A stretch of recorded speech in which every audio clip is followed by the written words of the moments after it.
The Hilltop Glove Podcast is sponsored by Mid-Carolina Service Company. Mid-Carolina Service Company is the first name to search for your residential or commercial HVAC needs in Lexington and surrounding areas. Just go holler at Jason and Clint. They'll hook you up on the air conditioners, on the restaurant equipment, refrigerators, refrigeration, ice machine repair. They've been doing this for years. I know them cats forever. Family owned and operated since 2006, they pride themselves in their quality work and customer relationships. Call 803-356-4153 or visit midcarolinaserviceco.com for a no obligation quote for service today. This episode of Hilltop Glove Podcast is proudly sponsored by Your Dollar Store, located at 3017 Farrell Road in Columbia, South Carolina. Owned by Brian Thomas, Your Dollar Store has been serving the community since June 2021 with a mission to provide fresh produce and essential household items to neighborhoods in need, serving areas like Booker, Washington Heights, and other nearby locations affected by grocery store closures. Your Dollar Store is a convenient one-stop shop for those seeking healthier food options and affordable essentials. Support a local business that's dedicated to giving back. Your Dollar Store, where you can shop, chat, and leave with a smile. The Hilltop Glove Podcast is sponsored by True Brilliance Entertainment. True Brilliance is a production, promotions, and management company dedicated to connecting artists and producers across the Carolinas to music industry professionals. Several of their clients have placements both domestic and internationally as a result of their services. Are you an artist or producer looking to build meaningful relationships within the music industry? Then True Brilliance is for you. Check them out at paramilitary.com. That's spelled P-A-I-R-A military.com.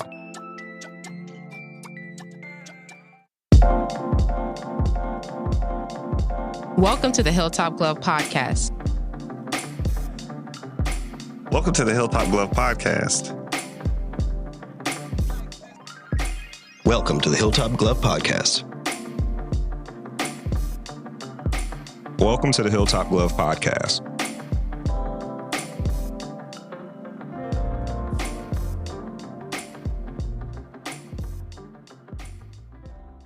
The Hilltop Glove Podcast. Welcome to another exciting episode of the Hilltop Glove Podcast. Today we are thrilled to have Xavier Blake join us for an insightful conversation. Xavier is the new executive director of One Columbia for Arts in Columbia, South Carolina. With a rich background in public media and the arts, he brings a wealth of experience and passion to his role. Xavier Blake is a veteran of SCETV, PBS, and the Nickelodeon Theater, where he served as a community programming and engagement coordinator. Over the course of 2 decades at the South Carolina Educational Television Network, Xavier worked tirelessly. Why can't I say that? Worked tirelessly in the nonprofit, public media, arts, and cultural sectors as both operations manager and assistant producer. His dedication to the arts is evident in his commitment to amplifying representative content and facilitating meaningful community conversations. Xavier is highly skilled in programming, creative ideation, and organizational development, making him a perfect fit for leading One Columbia's mission to support the arts and culture community in Columbia, South Carolina. One Columbia is a nonprofit organization dedicated to advising, amplifying, and advocating for a unified arts and culture community. Some of their primary goals include improving the quality of life for citizens, attracting tourists, and highlighting the vibrant historic landscapes by fostering collaboration within the arts community. Join us as we delve deeper into the arts sector with Xavier Blake. How are you doing today, my brother? Yeah, I'm doing all right. We're in the first week of November, so elections are over, so it's a trying time for a lot of us. Like this. That's over with. Also on November 1st, South Carolina executed Richard Moore. Yeah. So it's I think as a content, I'm an artist myself, and so as a creative, you sometimes got to take a step back and rest. So I was resting this week for sure. That's a good thing. For yourself. When I first woke up this morning, I was like, dang, this was the hardest week in a long time. No, it was bad. Like in every I'm Monday, happy I'm Tuesday, here right now. Wednesday, Thursday. Yeah. I'm like, I almost didn't make it past Wednesday. Tell y'all the truth. There's some other stuff going on. I almost did not make it past Wednesday. That was going to be the end of my. But you know what? I think this is also the time when artists create. Yeah. I think it's the time when artists work. I think it's a time when artists kind of tell our stories and shape the world we want to see. So it's also an exciting time. Yeah. So we've seen you at a ton of events out here in the art community, events that you've supported. Yeah. But a lot of our audience don't know exactly about your background, your upbringing. So tell us what it was like as a child growing up. Yeah, I grew up in a small town called Bamberg, South Carolina. Okay. Bamberg, we got in the house. We got 2 stoplights, one of those flashing stoplights, so you can get past that one pretty easy. But I was a middle child. Middle children. I think that's the thing to say. Middle children unite. It's the middle child and the stoplights. The stoplights, the small towns. No, today. That's where we're at. Yeah. So I had a really, really good childhood. My parents were fantastic. My grandparents were around for most of my life. Real small, close-knit community. I do it 1,000 times over again. Beautiful. Played a lot of sports coming up through high school. Never really thought about what I wanted to do when I grew up. I always thought I'd be a professional baseball player. Of course, those things don't ever work out the way they should. Yeah. But I'm happy with the path I've come down for sure. For sure. Excellent. How's your rotator cuff? Funny story. I tore my quad my senior year of college, and so that kind of. Where'd you go to college? I went to Newberry College, small school in upstate. Great baseball school, though. Yeah, I loved it. It was great, man. Like I said, it was a fantastic time. Actually, I had homecoming this past weekend, my 25th anniversary, and it was wonderful. And so, and I learned a lot there too, and I learned a lot about building relationships at school too, for sure. Awesome, man. Yeah. Awesome. Yeah. Well, all right. So I know you said you're the middle child. So you have siblings. Yeah. How many? I got an older brother and a younger sister, Greg and Felicia. They're fantastic. My sister lives here in Columbia. My brother lives in Beaufort. He was also in the Marines, so I always thank him for his service. Oh, makes sense. Actually, my partner is also a retired Army veteran. Oh, wow. And actually, both of my kids are in the Air Force, and so we're kind of a military family. Shut the front door. Yeah. So my daughter actually just got orders to go to South Korea, where she just landed this morning. I talked to her just before I came in here, so I'm really excited about that. Yeah, really proud of her. And my son's in North Dakota. He's doing fantastic, and I'm just really proud of both of them as well. Yeah, for sure. Man, that's awesome, man. That's so cool to hear. Yeah. All right, my fault. That's one cool thing about being on this podcast. Of course, we're trying to focus towards millennials and young, older, young, don't matter where you're at in the spectrum of millennials. Try to live to see how people live life, how you deal with certain aspects, how you even be an adult, right? Sure. Yeah. And it's always cool to hear people who have matured and are raising a family, and because a lot of us be like, how do you do that again? Yeah, because I'm can listening I afford to that? your bio. You seem very structured. Where does the creativeness come in to play? I'm not very structured. My partner would tell you. I'm very all over the place. And so when I joined ETV out of college, my first job, I joined the floor crew, and so I was kind of a cameraman, floor director, audio, lighting, and I kind of progressed through that career and kind of became kind of a producer, shooter, lead videographer, and so I really fell in love with storytelling. I think there's really something that happens when you tell somebody's story genuinely. And with care, that gives you an entryway into that person's life to make sure you understand that person a lot better. The power of storytelling is something I think can really unite us as a people. I think it can really calm a lot of the world's ills. I think art and storytelling kind of was the tie that binds us all together. And so I really kind of fell in love with that. So that's the kind of where the creativity comes from for me. Just the joy in being able to put somebody's story out there and tell it. So you really know all aspects of storytelling now. Yeah. Like I really, I was fortunate to work with a lady named Beryl Dakers, who was a stalwart in the public media sector, and she was she was actually the first Black news reporter for WIS back in the day, and she worked at PBS for a long time. And so I would go on a lot of shoots with her and sit in on interviews she would do with people and watch how she told their stories and collected the information, and it was just beautiful. So I take a lot of how I try to capture stories from her. I think sometimes when people try to tell stories, you have an idea what you want to talk about. You have a plan, you have the story you want to tell, and you go in kind of with those preconceived notions sometimes. But I've found that when you're trying to really tell somebody's story, you have to listen first. Yeah. I try to be a really, really active listener, which has really kind of helped me in this role at One Columbia, because this past year I've been doing a lot of listening about needs for the community and what people think we need to have to help grow the arts and culture sector here in the city. So active listening is something that I think is also a big part of storytelling, for sure. Man, with you saying that, and this is interesting, because what's one of the things that you've learned when you're trying to tell somebody's story, that using active listening, that you need to pay attention to make sure you get the most impact? I think caring about their story, like care and empathy, is something I think humanity is something I'm really big on as well. Seeing people for who they are and where they are. Not trying to put yourself on that person, but literally walking in their shoes. We did a project a while back when I was at ETV. It was called The Rule of Art at Sea. And so we were doing this story about all these arts communities in these rural towns. And so we went to Allendale County, really poor area, internet not great, a lot of issues. Yeah. Food deserts, all the ills that small towns have. But they had created this wonderful program where they were having kids come to this one house and use the internet. They were getting tutoring. And I learned telling that story that you can't think about what people don't have. You have to think about what people do have and how they've used those resources to prosper. And a lot of times we think the worst of things are areas that, and y'all talking about two-notch earlier, everybody talking about two-notch, right? Yeah. But to Tony's point earlier, I think there are plenty of things on two-notch that are fantastic. Yeah. And so we have to look at it not from a deficit standpoint, from a scarcity standpoint, but from a abundance standpoint, right? Is the cup half empty or half full? Yeah. I mean, that's true. But I think that has a lot too, even with resources for arts and culture, right? I think a lot of times we all try to grab our resources and keep them to ourselves because we don't want to not have them.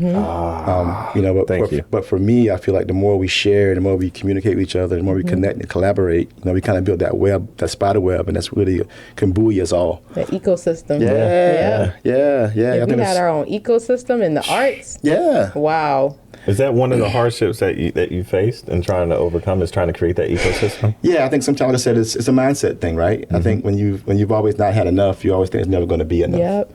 And I think trying to change that mindset for people to really build true community and real community and collaborate. Like I said, I never thought about being an arts administrator. I never thought about being an executive director. Because I worked in public media for 2 decades in Columbia, South Carolina, and then I took a job in upstate New York for a little bit. Okay. Where at in upstate? It was in Troy, New York. Okay. I was the content and engagement manager. And so literally there was a job description that I had written when I was in town because, during the pandemic in 2020, I noticed that a lot of content for public media wasn't very diverse. I felt like, public media is supposed to be public media for all. We should be telling everybody stories. And so I did a lot of audit about a lot of our content, and there were a lot of voices missing. Women, people of color, LGBTQ. And so I decided that we needed to create a position that managed all of that and kind of watched our content and made sure we were including everybody. So I proposed that position to my station here in Columbia. They liked it, but they didn't want to do it quite yet. Funding. Look, when you hear that funding issues, where's that money going to come from? Right. And so a buddy of mine had gotten a job in New York. He became the vice president of content at the station in New York. I sent him the job description. They really liked it. They flew me up for an interview. Wait, hold it. They flew them out for an interview. Hold it. You got to say this part, all right? Because again, processes.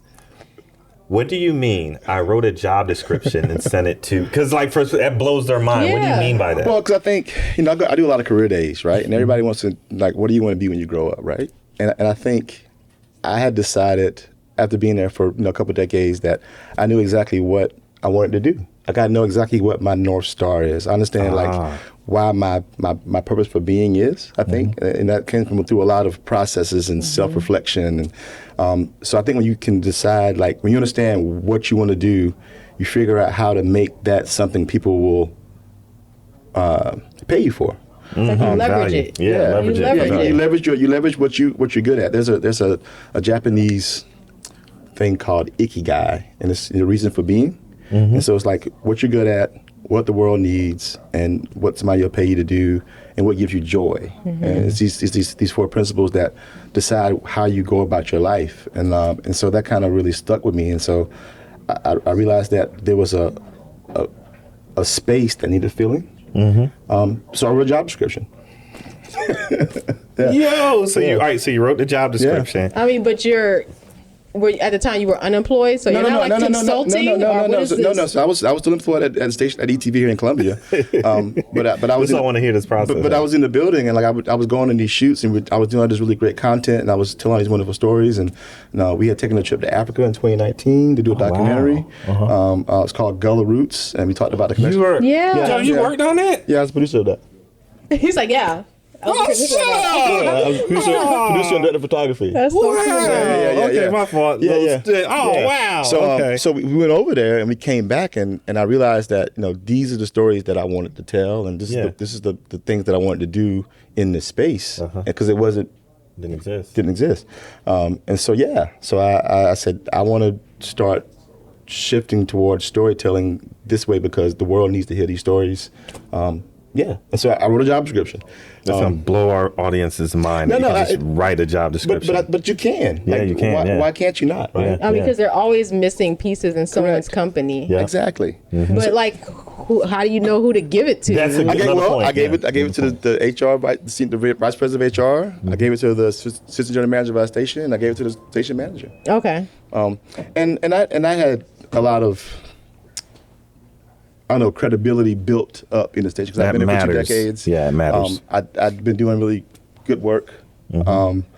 And so they understand that. And I've been kind of preparing myself to be in more of a leadership position as well. Okay. And so I'd taken you have to take a leap to kind of bet on yourself sometimes, I think. Yeah. Mm-hmm. And so I had kind of done some leadership. Yeah, I'd done some leadership training, and I'd done some things that I knew I could provide, and I knew what my value was. Yeah. And I knew my value wasn't in the job that I was doing, but in the job that I could do. And I guess also too, it wasn't even about me getting a new position. It was about something that needed to happen for us to be a better place for everybody. Right? Yeah. So even if the job wasn't mine, this position needs to be a thing in this space. And you're basically making an opportunity or making a way for anybody. Correct. So do you get paid for that, for creating that opportunity? I did not. I did not. Honestly, though. I didn't. Yeah. So that's when I decided I needed to think about maybe going somewhere else. Mm-hmm.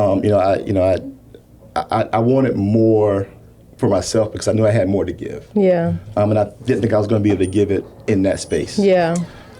So again, my buddy got a job in New York. He said, "Hey," I said, "What do you think of this job description?" Mm-hmm. He said, "I think it looks fantastic." He gave it to his CEO. They called me, asked me to come up for an interview. I flew up for a couple of days, interviewed, talked with everybody in the building. By the time I left to go to the airport to come home, they'd offered me a job. Dang. That's what I'm talking about. He raised the bar so high on the flight there to the flight back. They're like, already got we a job. can't let them go. Yeah. They know if they weren't going to find anything else that can fit. Man, that's good. And literally, I never lived out of South Carolina. I never worked anywhere else in my life. That was the first time. I packed up and moved 14 hours away to Troy, New York. Wow. And since then, how has your life changed? Yeah. It's been great because I think the main thing it taught me, again, I think, is sometimes we all don't know what our value is. And you can get really comfortable in a place. Because I was really comfortable. My job was fine. Right. And I didn't, it was you fine. Weren't in need of anything? Nah, I mean, it was fine. But I was in need of growth. Mm-hmm. And I think sometimes you have to, step out sometimes to find that growth. It was terrifying. It was hard. But that's the beauty when you make yourself uncomfortable. Yeah. I moved. My family stayed. So they all my wife would come up. My partner would come up. She would come up for a couple of weeks at a time and then come back down. Our kids stayed here.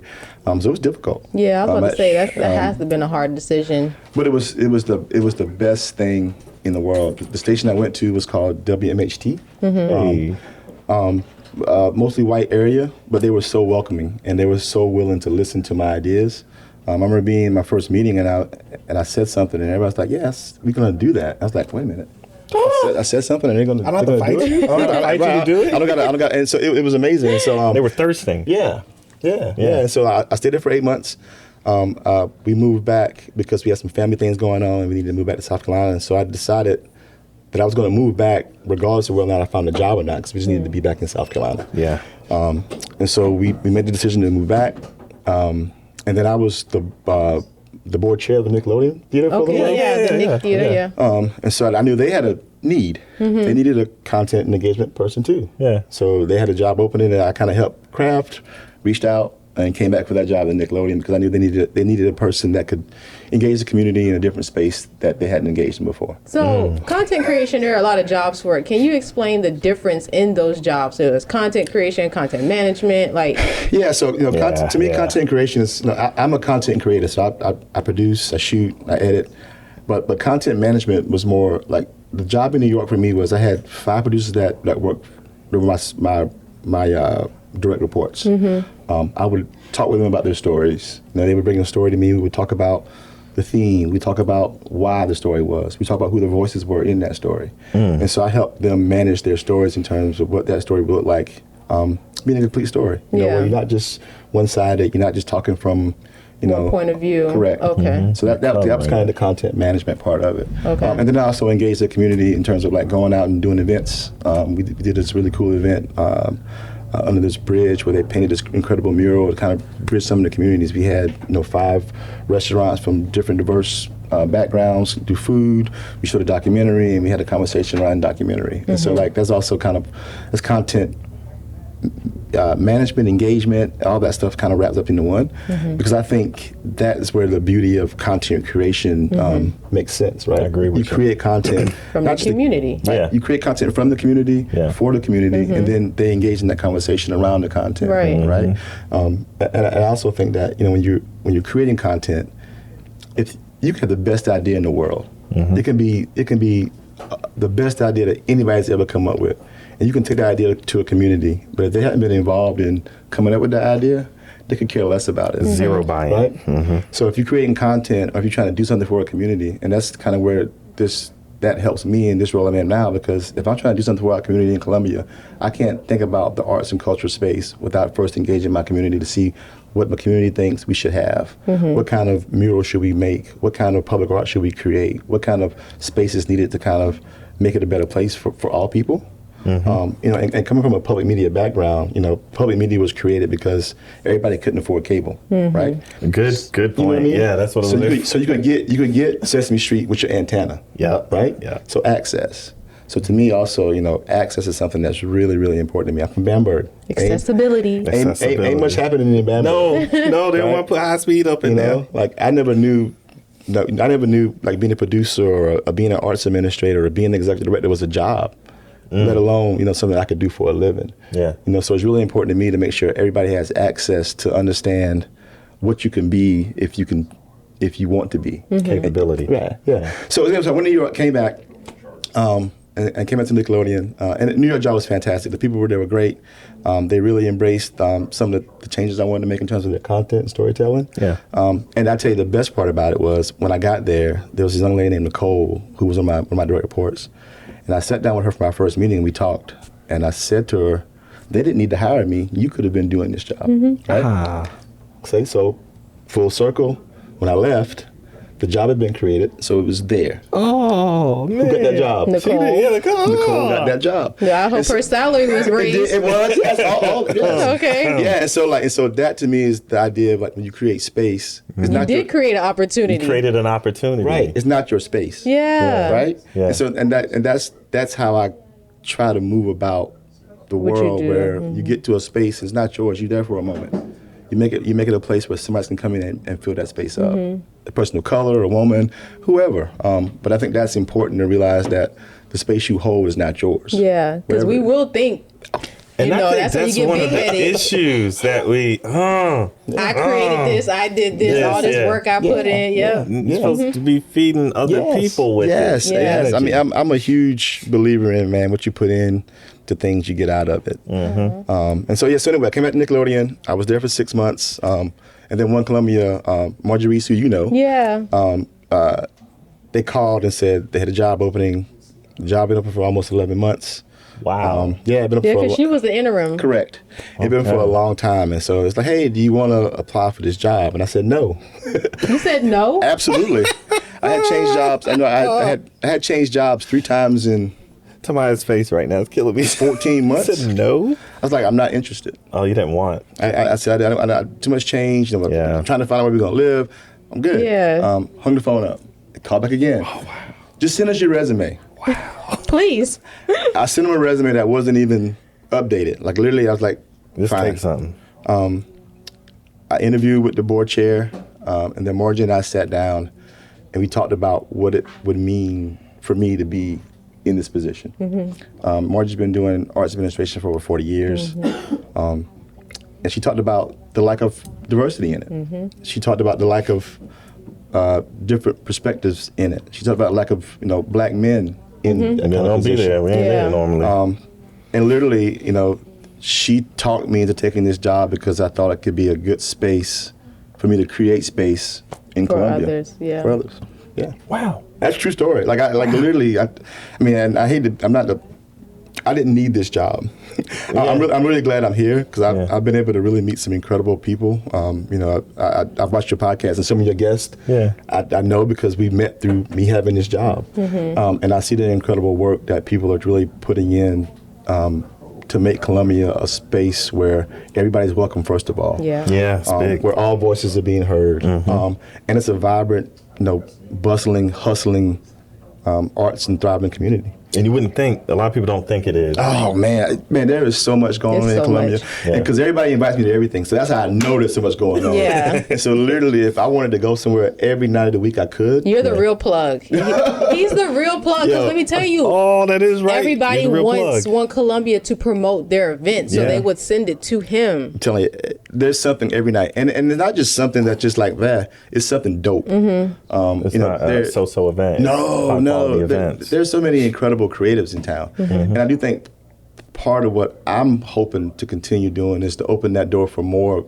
creatives.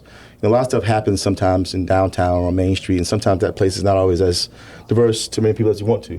So trying to open that market to other people and people understand what's going on is something I'm really, really interested in. And I like the fact that you guys are, creating certain projects for people, artists to work on, the murals and stuff in Columbia. That's all one Columbia. Yeah. One thing we did, so the city, there's an old police substation on the corner of the Taylor Street Garage on Assembly and Taylor. Yeah. There was an old police substation in there where they had like a police substation where cops would sit to kind of make sure everybody wasn't doing anything wrong. And so it was been empty for like over 2 years, maybe longer than that. And so the mayor and I talked about it. He's like, hey, well, it's empty. Do you think you could use it? Like, yeah, we could use it. So the city leased it to us for free. It's about 1,000 square feet. And so we put a call out and we turned it into an artist incubator. So we put 3 artists in there that are working and creating work. And they get to be in there for a year, no rent. Wow. Because the city gave us the building for free. Wow. We found sponsors to pay the light bill and pay the internet and furnish it for us. And the artists get a space to create for a year. So we got that building for 5 years. So you're talking about being able to serve 15, 20 artists over that 5-year span. And the one thing that artists told me when I first started was like there was really not a lot of space to work. Space is shut down, closed down. Taps. I've heard a lot about taps. But I do think it shows how if we want to think about supporting artists, maybe it's not always money, right? It can be a partnership between city government, City of Columbia, a nonprofit, One Columbia, and private businesses to sponsorship to pay for some of the stuff inside. So it's not a one-prong approach to kind of tackling this problem. We're really trying to figure out really, creative ways to kind of serve our really creative artists in town. Yeah, you got to make Columbia exciting, like Greenville and New York. And I'm going to tease this. And my wife, she likes to say this too, but she's right. She's like, Columbia is one of the wackest capital cities. She's like, all the other capital cities got public restrooms and places you could bring your family to, and you don't have to try to. And I'm like, it's gonna change. It's gonna change. And I've been really pleased with the support I've gotten from the city. Yeah, I think that's why when you said free, I'm like, what? That's what I was like too. And it was kind of Mayor Rickman's idea. And he's like, oh, we got this space. Like, well, let me get it. But I realized that. The one thing I also realize is that you don't have to have all the ideas, right? Like, if you give an artist an empty building and let them fill it up with their creativity, their ideas, they'll turn it into something spectacular. Now, then you got to fight the gentrification of it, because sometimes when I'm just being honest, like sometimes you give somebody a space in the neighborhood, like even like Two Notch, you give somebody a space in Two Notch and they turn it into this mecca and restaurants pop up and then all things pop up. And all of a sudden price values go up. Then somebody else wants it. It happened in Brooklyn. You saw it in Brooklyn. It happened in Bed-Stuy. It happened in New York. A lot of places in New York where these areas that they gave to artists because nobody wanted to be there.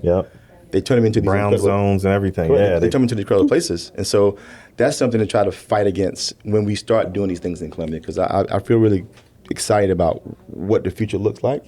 I believe this one little small one we have is going to be really, really good. And I can use this as a model to show the city or to show private business owners they have businesses that they want to, do this sort of thing. Maybe not free, but maybe, half price the rent. Kind of subsidizing. Or the same way you would a corporation or any other entity that's out to make business. Now we're talking. And I think we don't always see arts as economic drivers. Yeah. But it is. It always has been. It's 100% economic drivers. And you go back to ancient culture. Correct. That's why people would support, and you would have donors or funders for artists, because they knew that the artists would bring in other economic drivers. Absolutely. When somebody comes to town and they my good friend Dr. John Dozier at Columbia College said last week, when people come to town and they have a little bit of money, the first thing they want to do is go see a show. Yes. They want to maybe buy a piece of art. So you have to have those things in place to support that ecosystem as well. And our artists do that. Do you know any of the data about arts in Columbia? What's the numbers looking like? I do, but I don't have it on my brain. But the numbers are there. There is data that shows how much the arts infuse our business, our economic ecosystem in Columbia. There's numbers there. They prove. I can maybe get those numbers later on. Maybe we can share some kind of data on your website or something. But there are numbers there. The Arts Commission did an incredible report about the state of South Carolina, and those numbers are incredible. I think it was in the billions of dollars that the arts bring into South Carolina. It does it elsewhere. So, right. Yeah. But the problem is that money is not always reinfused back into the arts, right? The budgeting process of the state is such that the arts only get, I think, $3 million to the Arts Commission every year for their budget. I think that number may be right. Don't quote me on that. But it brings in a lot more. But it brings more than what they put in. Yeah, that's the point. Like, you should feed it more based on what it's giving you. Right, because that means you don't value us. Yeah. Technically, when you think about that, he sounded like right now. He sounded like Cornel West when he says your budget is a reflection of your moral. This is true. Yeah, you're 1,000% correct. Yeah. You put your money where your value is. Yeah. And I think that is the kind of the conversation I'm trying to have with artists. I've been to more city council meetings in the last year than I'd like. But I do think more people should come to city council meetings. Yeah. I think artists should come to city council meetings. Oh yes. Yes, I learned that in Charleston. When I was very politically involved in Charleston before I moved up here. And there's a gentleman down there who works in one of the neighborhoods of Fraser. And and what he used to tell me all the time, he used to be me, he said, because I would come to me, he said, you always out here walking in the street, fighting these people, hugging trees, laying down against cops and stuff like that. He said, why aren't you at these meetings on Tuesday? I said, because I'm in the he said, get your behind to these meetings on Tuesdays when I'm talking about these things. And when I ask, hey, who's in support with me, you can actually stand up and show them that I actually have support for what I want to do in the community. And I realized what he was saying was so real. I would go to these meetings, and his side he'll be talking about things. I'll stand up and stuff and give him support. And they'll have other groups from there from different boroughs in the city. And a lot of the more well-off boroughs, the folks would talk about what they wanted, and they would have a whole group of people there supporting. Yes. And the city would go, all right, we're going to give them the money. This is true. Just like that. Just like that. And support. You can sign up to speak for 3 minutes at city council. Anytime you want. You can talk about whatever you want to talk about. So if 10 artists came and signed up every Tuesday and talked about the importance of arts for Columbia. So how does One Columbia partner with other organizations, like maybe the Ernest Finney Center? Nikki's a good friend of mine. I've heard of Gemini. Have you heard of Gemini? I have heard of Gemini and Ron Hagel. I know all those folks. So One Columbia, we will partner with most anyone. We do a lot of stuff with other organizations around town because we don't have a ton of funding. So we can promote your organization. We can certainly provide support for that kind of thing. And so we are open because, like I said in the beginning, the one thing that I realize is that if anything gets moved in any space, it's got to be together. So we're certainly open to having those conversations with people to see how we can help. We got some things we're tentatively planning in the new year that I think will be I don't want to talk about it quite yet. Why not? Why we can't get the draw? We get the exclusive. I want to talk about it quite yet, but it's in the spring next year that I Will think you let us know about it? Yeah, for sure. Don't forget about us. I think it'll be good, and it's going to be a really, really, really collaborative effort. I put it like that. We'll wait for it. And so, because One Columbia, when I joined, we are called One Columbia. So when I think about it, it's like, okay, One Columbia, like everybody. Because we do have the ability to touch all disciplines and all spaces, right? We're not necessarily a theater company. We're not a dance company. We're not a visual arts. We're not poetry. We are all everything. Artists and cultural. Correct. Yeah. Individual artists, organizations, all that stuff. And so we have the ability to be able to bind all those things together. And so that's the one thing I'm really trying to lean into, is to try to let people know that they can come to us. We can talk about your ideas, and we can see how we can work with everybody else to make those ideas a reality. Okay. For sure. Man, that's awesome. That's awesome. I guess one last question before we get into the point of letting you just, do your socials and stuff like that, shameless plugs.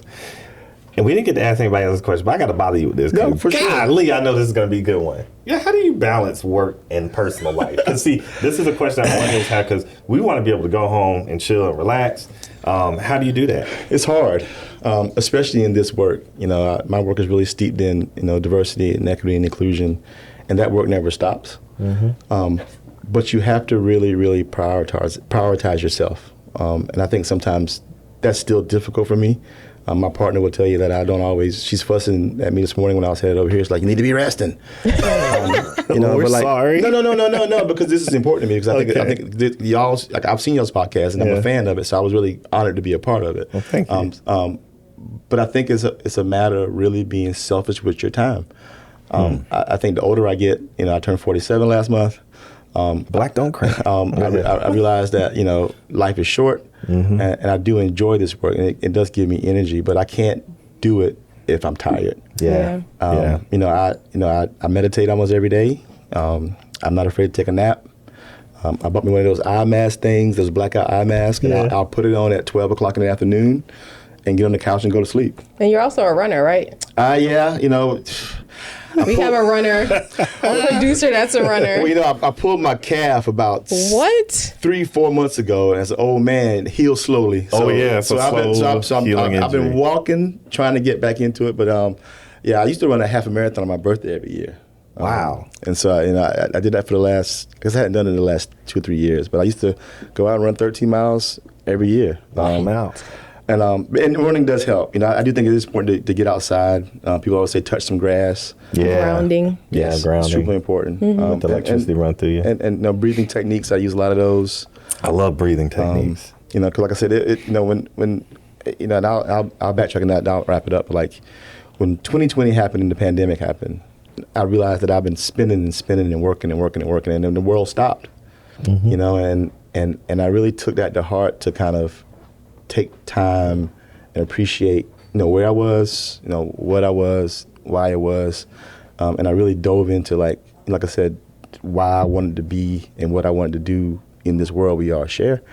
And so I always tell people my North Star is very clear to me, and so that's why I'm really comfortable being in different spaces whenever I need to be there. And this is going to sound terrible. I'm not quitting One Columbia, but a space doesn't define me. A job doesn't define me. I define myself, and I take that wherever I go, right? And so that's why I was really comfortable kind of changing jobs 3 times in a year, because I was like, I am who I am, and what I am, I infuse that into the place that I go. And so, and it took like I said, it took 47 years to get here, 46 years to get here, but I'm extremely comfortable in self. I like that you say that. I'm glad he said your age, because you said you changed jobs 3 times. By that time, usually most people are already into their career. So stay where they're at so they could get that Social Security, retirement, all that stuff. And it was a state job I left. And I literally, if I would have stayed 5 more years, I could have retired at 50 and been drawing money out of it. But again, my phone will look like this. But again, it was a really tough decision. And this is for young people. I think if you're at a place, this is for every people, if you're at a place and that place no longer values what you contribute, you leave. Immediately. You leave. And and I think that's true, and it's so hard for us, especially black people as well. Like it was like my dad, don't you quit that good stage job. We all hear that, and so especially for us because we feel like we have to hold on to what we have, but there's some things that are way more important and better. I think it goes to what you were saying earlier with us having a scarcity mindset instead of an abundance mindset. Yeah. We got to have that. Well, I always say people know your worth. They just hope you don't. Yeah. Ooh. Cut that. That's the mic drop right there. Yeah, we're gonna put that on a shirt. But if you don't. Yeah, it's just true. It's true. Okay. Just to wrap up, how can everyone get in contact with you, follow you, support One Columbia? Yeah, it's good. So we are about to start our end of the year fundraising campaign. So we're gonna have some fundraising letters going out, some donation calls going out, which would be great. OneColumbia.com is our website, which is also getting an update. It needs a new update, but anyway, my One Columbia on social media, on Facebook, on Instagram. I'm at Xavier Blake on Instagram, Twitter, and Threads. You're welcome to have my cell phone number. I don't know if I should give it on the podcast. I might get in trouble, but I'm accessible. I tip all the time. I ain't got no problem. Y'all know how many times I hear that. I'm accessible. It's 803-528-1791. And so maybe not on the weekends, but I do believe you can't build community unless you're in it. So that's where I'm at. Man, you real deal. Yeah, I like that. This is a good episode. We got to bring you back. Yeah, we got to bring you back. We'll talk about some other things. But as we wrap up today, I do want to let people know that we're so grateful to be hosting this show at Celeb Studios at 224 O'Neill Court, Columbia, South Carolina. We want to thank Chef Jay and Nate for allowing us to be in this space and use this beautiful space to give light and bring light to a lot of cool folks in our community and the makers and the shakers of what goes on with what we like to do and what we like to see. Just as a heads up, make sure to reach out to them if you do want to use this space. They do rent out and use it for event and catering as well, which is done out of this space. Good number to call is going to be 803-665-5262, or you can also call 803-667 be 9058. And other than that, I'm going to let you know, man, I'm DJing what? Tamaya. In the background. Skip. And we done populate, we done double the interns. We got Kendra. And Ebony. Working with us today, and also our esteemed guest, Xavier. Now, I will add real quickly, thank you both for doing what you do. Like I said, I'm a fan of the podcast. Like I watch it. You guys have great conversations. You bring on people that are really doing amazing things in the city, and I think these kind of spaces build the kind of world and community we all want to have. Yeah. So thank you both. No problem. I appreciate you, man. Make me feel good, man. Yeah. Golly, man. If I was light skinned or white, I'd be blushing right now. I'd be all red in the face. I'm horrible, man. You already know that, though. You watch the podcast, but man, I love my people. I'm gonna let you know like this, man. Tell somebody next to them that you love them, that you appreciate them, and that you cherish them. Until the next episode, it's the Hilltop Glove Podcast signing out. Peace. The Hilltop Glove Podcast.